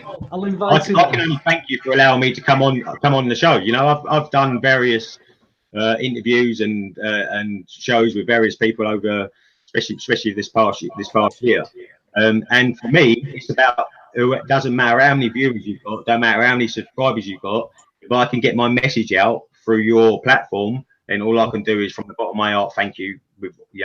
That's all, because that's what we need. We need people to start waking up to what is actually going on in this fucking country of ours. Shane, it's what we do. It's what we do. The platform that is Raconteurs News. I mean, I've only been involved with it for the last 9 months or so, as in a co-host. I've been a guest previously, but for the last 2 years, that's all it's been. And that's when I started with the Vinnie Eastwood show, and I got onto different platforms to talk about what I was going through, what was happening, because it's imperative, it's pertinent to the global economy. Yeah. Everything what I was doing was there, and to get that information out, and as they say, Shane, if you within 12 people, you can actually contact every person in the world in theory, because within 12 of your friends you could know everyone. Well, getting a platform. I was talking to Jason on Sunday, and because I'm quite, I'm quite. It's quite a unique presentation style. Put it that way in my videos. Very informative. I do get a little bit passionate. I do get a little bit angry at times, and I swear quite a lot at times. But I get a lot of, and I've had a lot of people contact me directly saying, Shane, I was on the verge of killing myself until I found your YouTube channel. Yeah. Now, and I can show you dozens of communications like that from women, men and women all over the UK. So this needs to come out. I mean, people's lives are at stake here. It's not. This is no game, and it's all just being suppressed and covered over and ridiculed with with the mental health card. And it's just like, how much fucking longer is this gonna? How many more lives are gonna have to be lost? How many more people are gonna have their lives destroyed until somebody starts talking and allowing this to be made public knowledge? It's got to be. It's what they're going to in their fucking country. We've crazy. We've just got a couple of minutes left. Can you just give us some idea of where people can find you? I know your YouTube site, your YouTube website, and your Facebook. Yeah, I know. There's probably going to be TIs that are going to catch this. I'm going to put it on my social media. I'll also post it up onto my YouTube. But if anybody that doesn't want to actually make themselves public by commenting on a YouTube or through Facebook, then please feel free to contact me by email, shanegibbs212@gmail.com. And or they can find me on Facebook, or they can find me through TI Television or titelevision.com, which is the website. Whatever. There's so many ways to contact me out there. But generally, if they want a one-on-one communications, then the best private as it can be would be to email me directly on shanegibbs212@gmail.com. And that's really important thing as well, as you said earlier on. That part of this is isolating people. Yeah. So the more people can get together, the more people that can, even if it's just on the other end of an email. We've got a meeting this Friday, because we actually have regular meetups as well, where we've got a venue and they allow us to book one day. I think it's the last Friday in every month, and we get a congregation of victims that come from all over the country, and we spend 3 or 4 hours just being normal. What venue is that, Shane, for anybody who's in your area? It's actually in London. It's at the Tabernacle Centre in Clapham Junction. I haven't got the full address here, but if you look at my last video, I actually give the full spec and the arrangements and all the details about the meeting. It goes from 6 till, I think it's 6 till 10. The last one went to. But look at my last video. It's quite ranty, and there's quite a lot of swearing. But in certain, there's twice I actually go through and talk about the meeting that's this Friday, 21st. At the Tabernacle Centre in just in Clapham Junction. It's about 5 minutes walk from Clapham Junction station. Brilliant stuff. Well, thank you very much for joining us here on Raconteurs. It's been, I know that this is a bit of a cliche here. Andy started it off, but it really has flown by. With the amount of time, 2 hours, it just don't seem enough. Like I said to you the other night when we were talking on Sunday, I said this is probably going to end up being a 4-hour interview, but fortunately we've absolutely superb. So big thanks to you for joining. Any time in the future, you know, if you get any people that want questions answered and stuff, you know, get them to email me, or I'll come back on the show and we'll have another couple of hours chat. You know what I mean? It's not a problem. That's right. And if there's anybody that believes that they're a targeted individual and they don't want to get in contact with you directly, then get in contact with us at Raconteurs News and we'll pass on whatever we can. So all we want to do is just help. Well, we want to help everybody, really. That's it. That's it. Perhaps not the Welsh, but, you know, everyone else. Anyone who's Welsh out there, please don't take that as because I live. Jason, are you going to bring the Israelis into this at some point? Nope.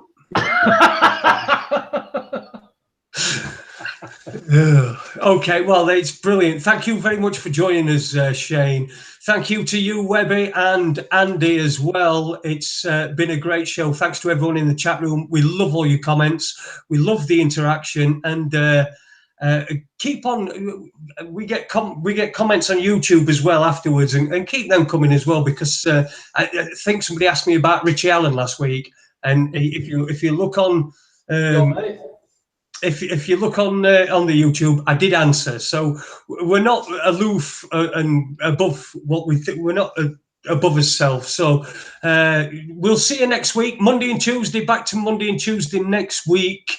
This week it wasn't because of the UFO conference, and we still don't know what Gary Esseltine's favourite colour UFO is, but we'll find out definitely sometime. I've got a guest Monday. I've got a guest Monday. We've got a guest Monday. Who's the guest Monday, Webby? The guest for Monday is a guy called Paul Heald, who's an alternative healer. He's going to be coming on to talk about what he's doing. Excellent. All right. Well, we'll definitely have you on again very soon, Shane. It's been interesting talking to you. I think we'll probably do the other half of this 4-hour interview in a few weeks' time. It's a lot to fit into 2 hours, that's for sure. It is. All right. Well, thanks for listening. We'll see you next week. And we're playing out with what, Andy? You might need to. Put your mic on. I wasn't ready for you to ask me. I was just ready to play the tune. But we're going to play out with When We Stand Together from Nickelback. I just thought that was appropriate. So here goes, folks. Have a great week. See you next week. Cheers, guys.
care